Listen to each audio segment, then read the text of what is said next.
지금부터는 예비 타당성 조사 수행 절차를 말씀드리겠습니다. 먼저 예비 타당성 조사의 수행 방식이 되겠습니다. 예비 타당성 조사 수행 방식은 크게 세 개로 구분됩니다.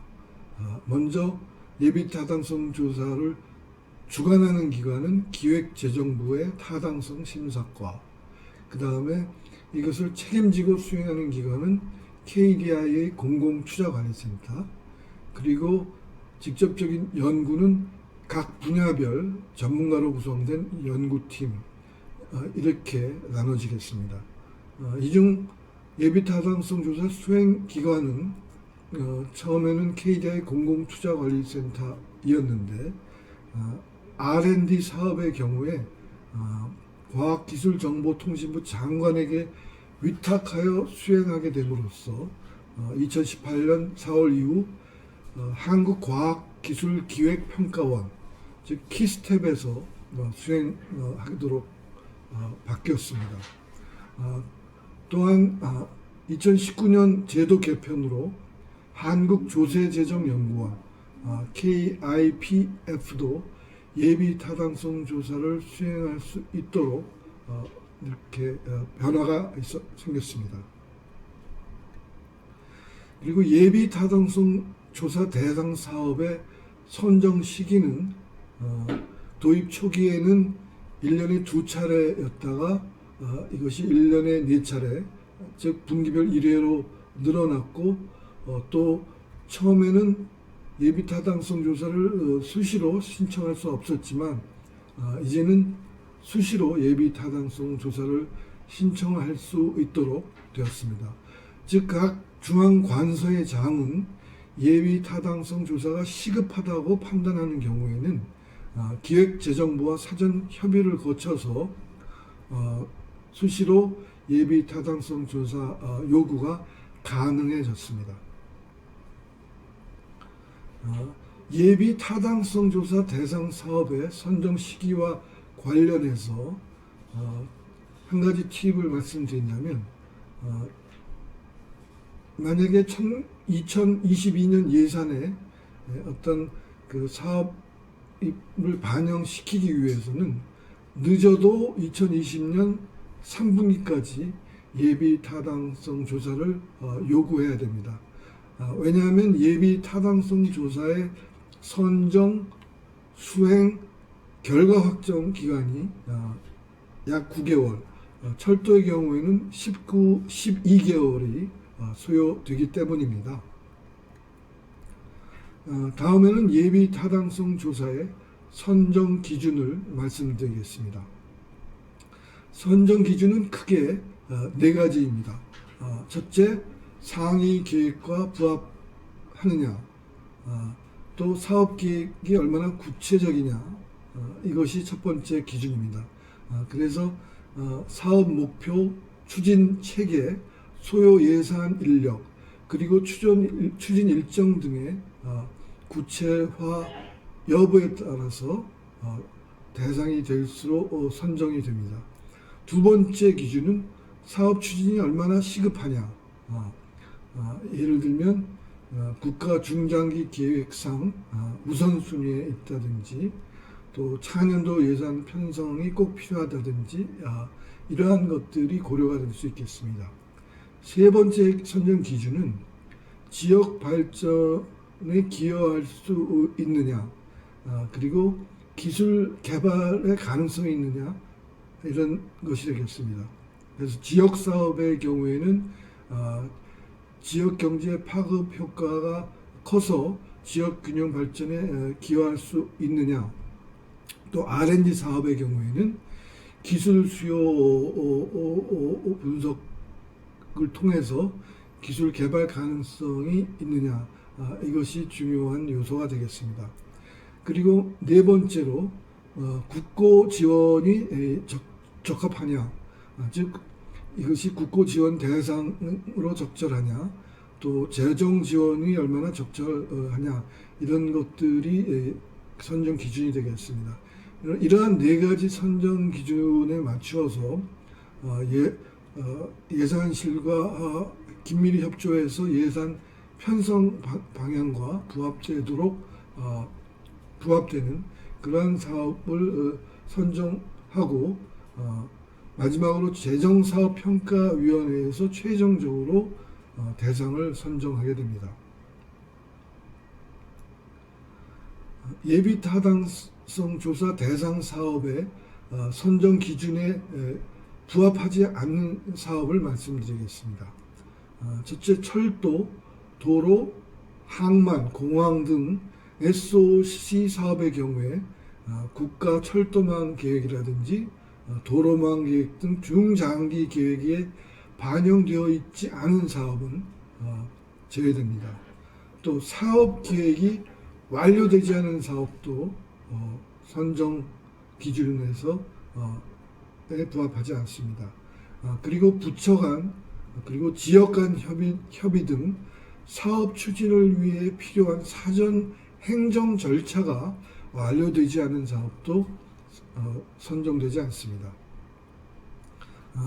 그리고 네 번째로 사업의 입지 선정이나 노선이 확정되지 않은 사업, 그리고 다섯 번째로 기존에 추진하는 사업과 차별성이 없는 사업, 그리고 마지막으로 연관성이 없는 여러 가지 사업을 하나의 사업으로 묶어서 기획했기 때문에 예비 타당성 조사를 수행하기 어려운 사업도 선정 기준에 부합하지 않는 사업입니다. 그리고 예비 타당성 조사가 법적으로 면제되는 사업도 있습니다. 2009년 3월에 개정된 그 시행령 제13조 제2항을 참조해 주시면 되겠는데 그 중에서 결국은 예비 타당성 조사에 실익이 없다고 판단되는 사업들은 면제가 됩니다. 그리고 마지막으로 10번째 지역 균형 발전이나 긴급한 경제 사회적 상황 대응 등을 위해서 국가 정책적으로 추진이 필요한 사업으로서 기획재정부 장관이 정하는 사업도 면제가 됩니다. 그러니까 2009년 3월 개정된 시행령의 1항부터 9항까지는 법적으로 정해져 있고요. 면제되는 사업이 마지막으로 10번째로서는 신청을 하면 타당하다고 인정되는 경우에 면제가 되겠습니다. 여러분들 잘 아시겠지만 4대강 사업 같은 경우에 이렇게 면제를 받았고요. 또 최근에도 국가 정책적으로 필요하다고 인정되는 사업들이 예비 타당성 조사를 면제받게 되는데 이러한 면제 사업의 경우에 문제가 생기는 경우도 가끔 있습니다. 그렇다면 예비 타당성 조사를 면제받기 위해서는 어떤 절차를 따라야 할까요? 우선 예비 타당성 요구 절차에 따라서 기획재정부 장관에게 예비 타당성 조사 면제 요구를 하게 됩니다. 여기서 국가기밀사업은 별도의 협의가 필요합니다. 그러면 이러한 면제 요구를 재정사업 평가 회의를 거쳐서 2019년 이전에는 이것이 이제 재정사업 평가 자문회의라고 불렸었는데 여기에서 최종적으로 면제 여부가 결정됩니다.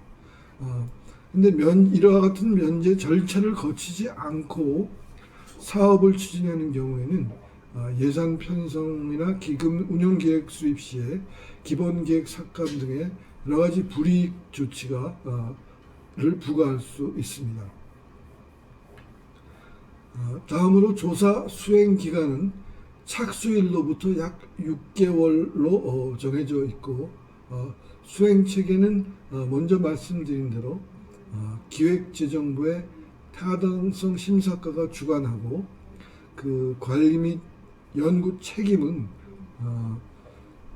순수 R&D 사업의 경우엔 키스텝, SOC, 건축 사업의 경우에는 KDI의 공공투자관리센터, 그리고 복지 비정형 사업의 경우, 그리고 추후에는 이제 SOC 건축에도 가능합니다만은 조세재정연구원이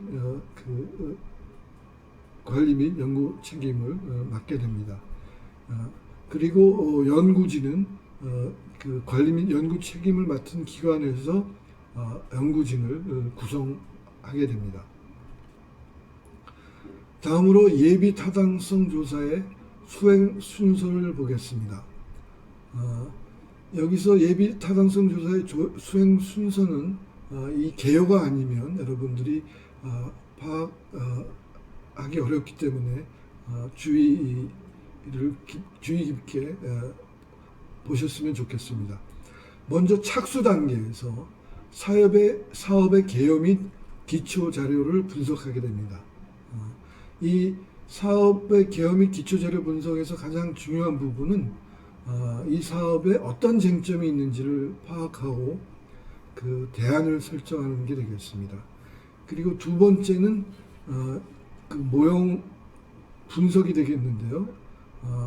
경제적 분석, 그리고 정책적 타당성 분석, 그리고 지역균형 발전 분석의 세 가지 분석이 이루어지게 됩니다. 이 세 가지 분석의 역시 꽃은 비용 편익 분석이 되겠는데요. 이것은 경제성 분석에서 이루어집니다.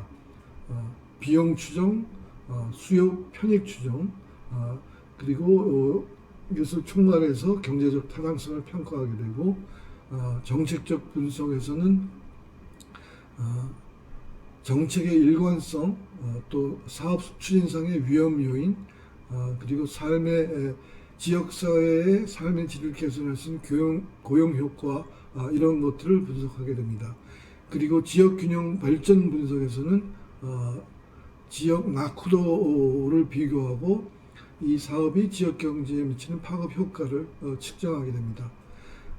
그 마지막으로는 경제성 분석과 정책적 분석, 그리고 지역 균형 발전 분석을 종합해서 평가를 하게 되는데, 이 종합 평가에서 중요한 것은 사업 추진의 타당성을 종합적으로 평가하고, 이와 함께 재원 조달 및 그 분담 방안, 그리고 필요한 경우에는 민자 사업 추진 가능성을 판단하고 기타 정책 제안도 하게 됩니다. 그래서 예비 타당성 조사라는 것은 단순히 비용 편익 분석만 하는 것이 아니고 정책적 분석, 지역 균형 발전 분석도 병행하고, 또한 이러한 것들을 종합적으로 평가하는 그러한 점에서 기존의 타당성 평가와 다른 점이라 하겠습니다. 예비 타당성 조사 수행 체계의 특징을 보면, 우선 앞서 말씀드린 대로 예비 타당성 조사 일반 지침, 그리고 각 부분별 표준 지침에 의해서 수행되기 때문에 평가의 객관성과 사업 간 평가의 일관성을 제고할 수 있다는 점입니다. 또 다른 특징은 그 평가의 투명성과 객관성을 제고하였다는 점입니다. 왜냐하면 그 분석 분야별, 즉 수요 편익 분석팀, 비용 분석팀 등 분야별로 복수의 전문가와 기관이 참여하고, 그리고 착수회의, KDI 공공투자관리센터 주관 점검회의 2번, 또 기획재정부 주관 점검회의 2번 등 5번이나 점검회의를 하기 때문에 연구진 상호 간의 모니터링, 또 관리기관의 모니터링, 마지막으로 주관기관의 모니터링이 강화되어서 객관성이 제고됩니다. 그리고 또 하나의 특징은 연구진이 아닌 외부 전문가를 이 5번의 점검회의 시 검토위원으로 참여시킴으로써 또 추가적인 피어 리뷰가 이루어진다는 것을 들 수가 있겠습니다.